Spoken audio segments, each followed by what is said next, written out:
What if I told you you were doing simple mistakes that destroy your hair?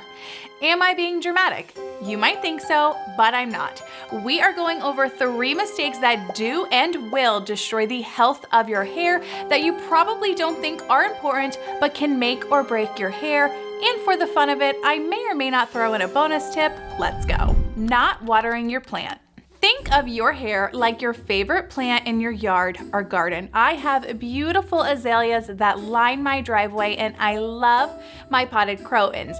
Think about what would happen to your crotons or azaleas if you stopped watering them in full sun exposure. They would start wilting away, dying off because you were not watering them to properly lock in moisture to balance the stress of the sun. Your hair is the same way, but like water is to your plants, leave-in conditioner is to your hair, and I promise you, leave-in conditioner can make all the difference when it comes to the health of your hair. I might be like a lot of you.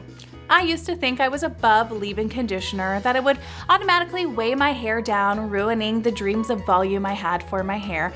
I was convinced all I needed was my volume products. You guys know how I love those. High heat and a good round brush in my hair. I thought it was just good to go.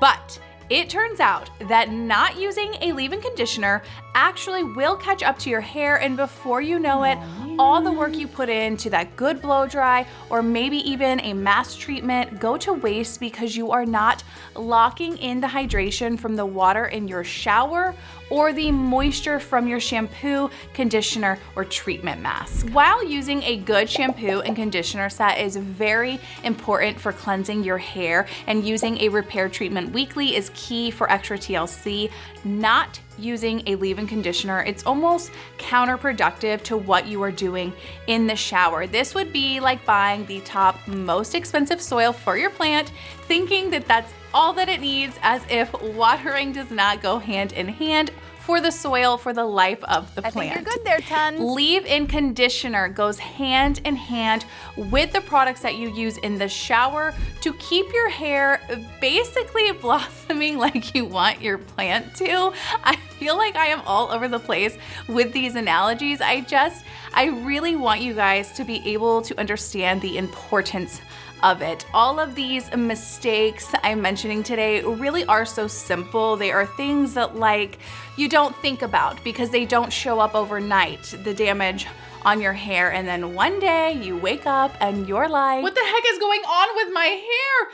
What is happening? But that's why I am here to help keep you from making them and to course correct. You want your leave-in conditioner to be the first product you apply to your hair once out of the shower. You want to use this every single time you wash your hair, whether you blow dry or not. This is one of the easiest steps you can take to keep your hair healthy and make it instantly feel amazing. Leave-in conditioner is meant to seal the work you put in the shower, and it helps to set the tone for the rest of your products.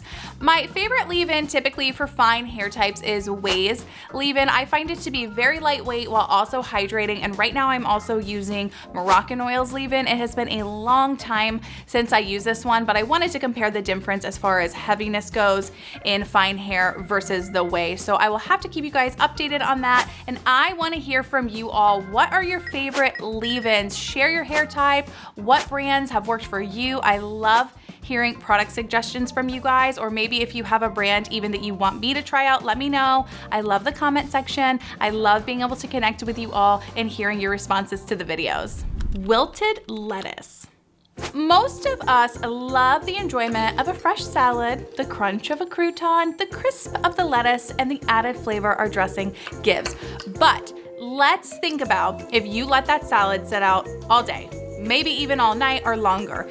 The dressing would eventually wilt the entire salad, making it completely soggy and lose its freshness. I know you're probably with me.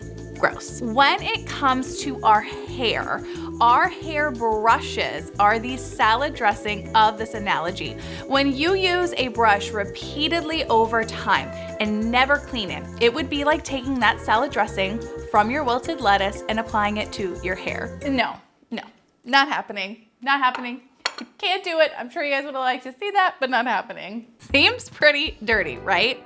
Our hair in between washes gathers product buildup, dirt, and oil. When we brush our hair, not only are we spreading that through our own hair, but your oil and product buildup is also being spread onto your hairbrush.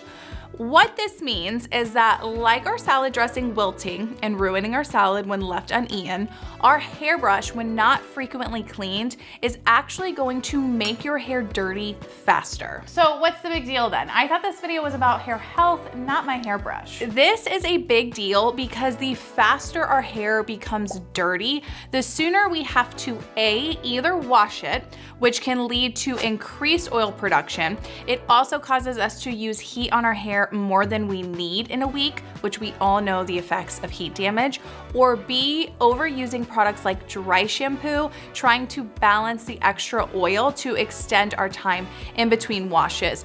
Dry shampoo, when overused, will lead to clogging your scalp, which can affect your hair follicles getting the proper air, so to speak, to stay in their regular growth cycle. This would be like placing the lid back over a flamed candle. The lid would suffocate the flame, putting it out. It no longer has the proper oxygen needed to stay lit, much like our scalp to keep in a healthy growth cycle. So a dirty hairbrush can lead to all of that. It sounds extreme and maybe a bit silly, but just like we wash our hair, clothes, and dishes, our hair brushes need to be cared for the same way to keep your hair healthy and clean. You certainly don't have to wash your hairbrushes once a week. Oh, thank God, because I did not have time for that. I am not expecting you to add yet another thing to your weekly routine, but I am suggesting though that you plan to do it once a month or at least every other month if you're pressed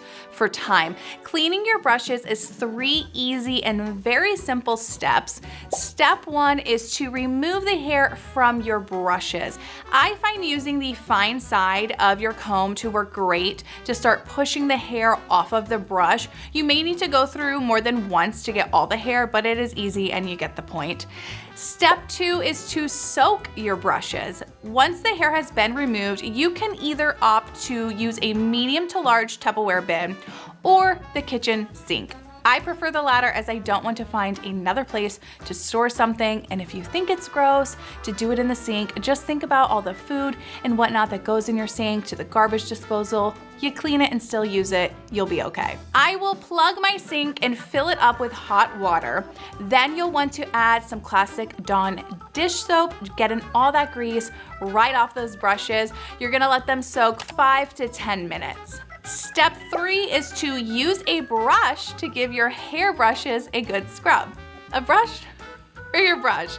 I just use a toothbrush, or you can use a dish brush, whichever you prefer, and you're just gonna scrub like you would when you clean your dishes. You do not need to scrub all intense, just enough to make sure you're getting any buildup removed, so when you go to use it again, they are nice and clean. And if your brushes are super dirty and you have a lot of buildup on them, you will want to rinse and repeat. Step 4 is to rinse. You will want to rinse each brush all together or individually, set aside to dry on a towel, and your cleaning process is done. Oh, and drain and clean your sink, but you already know how to do that. Cleaning your brushes on a regular basis will help to keep your hair healthy. It's not something that's gonna take your damaged hair to healthy overnight, but it will help to keep your hair in good condition in your routine. It is a simple and easy mistake to make, but luckily it's very easy to correct. Holes in a blanket. If you are like me, you most likely have a favorite blanket or quilt you like to get all cozy in when lounging on the couch or when going to bed. The feeling of it brings you relaxation and comfort. Imagine though, if that blanket got a bit of a snag or a hole in it from repeated wear and tear that comes to it over the course of its life. When your blanket gets a hole, you opt to stitch it back into place, because if left unattended, the hole will continue to split and work its way through the rest of the blanket. Believe it or not, your hair is much like your favorite blanket. It gets repeated stress even with the best of a healthy hair routine, and when it gets a hole, or what we know as split ends, it is a mistake to ignore it and act like that it will just fix itself. Hair is made up of 3 layers, and our cuticle layer is our outermost layer of hair. This is like shingles on a roof. The cuticle is the top layer that protects what's inside of our hair strand, much like a roof does to the interior of a home. Think about what happens to a house when the roof gets damaged and those shingles start to lift. The house now becomes at risk for interior damage. When your cuticle layer gets damaged, it will eventually start to split at the ends. These are the little white bumps you may see at the ends of your hair strands. When these split and are left unattended, they're quite rude, and they manage to work their way up the rest of the hair strand. Again, this is like the hole in our blanket. When ignored, the hole will increase. And while the main goal is to have a great hair routine so you don't get split ends, the fact is though that is a very hard thing to get a handle on. Think about how long the ends of your hair have been there. They have been through a lot. Unless you have just recently cut your hair into a super short pixie, chances are your ends have been hanging around for a year and most likely longer. They're just going to get split. The best way to manage split ends on top of having a good, healthy hair routine is to make sure you are getting frequent trims. This is a complete mistake to think a trim is not needed or that you can put it off for another day or another month. I suggest that you make a regular appointment to see a stylist at minimum once every 8 to 10 weeks to keep your ends nice and healthy. If you are one who likes to cut your hair on your own at home, I will put a link to my other channel, Styles by Summer, that is full of hair cutting tutorials that have been so helpful to people that don't have a stylist they trust. The best way to keep a handle on split ends, besides giving your hair the utmost TLC, is to get regular trims, no ifs or ands about it. Bonus, Wild Child versus Sleeping Beauty. Now that you have a grasp on these simple mistakes that can and will lead to your hair being damaged, it's important that each night you are keeping tabs on your hair. Believe it or not, how you sleep can actually wreck your hair. You're telling me I gotta worry about my hair in my sleep now? Maybe I am, maybe I'm not. It is though a never-ending adventure when it comes to hair health, and yes, even when our eyes are closed, we need to be taking our hair into mind. I want you to think about a day when you were so incredibly exhausted, all you thought about was getting home and getting to bed. I know, we have all been here. You had such a hard day though, that instead of shutting your mind off, you tossed and turned all night, hair going wild every which way.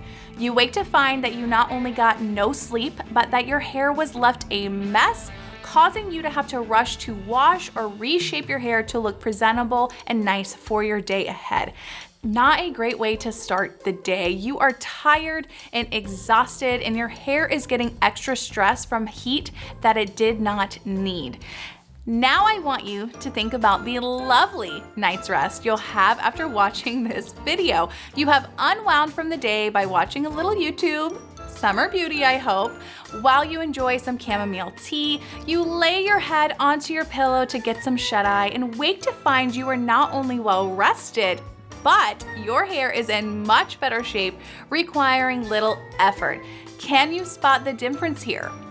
Wild Child was using a cotton pillowcase and Sleeping Beauty was using a silk pillowcase. You mean to tell me a silk pillowcase is gonna get you a good night's sleep and nice hair? Yes, absolutely. A silk pillowcase is like giving your hair and skin a nightly luxury spa treatment. Just like the spa leaves you feeling pampered and rejuvenated, a silk pillowcase cares for your hair and skin while you sleep. This is because silk fabric is a smooth surface and reduces friction, meaning less stress is put on your hair throughout the night. Cotton is a rougher fabric that creates more friction as you move in your sleep. This can lead to hair breakage, frizz, and tangling. Cotton is also more absorbent than silk, meaning it can draw moisture away from your hair to feel more dry.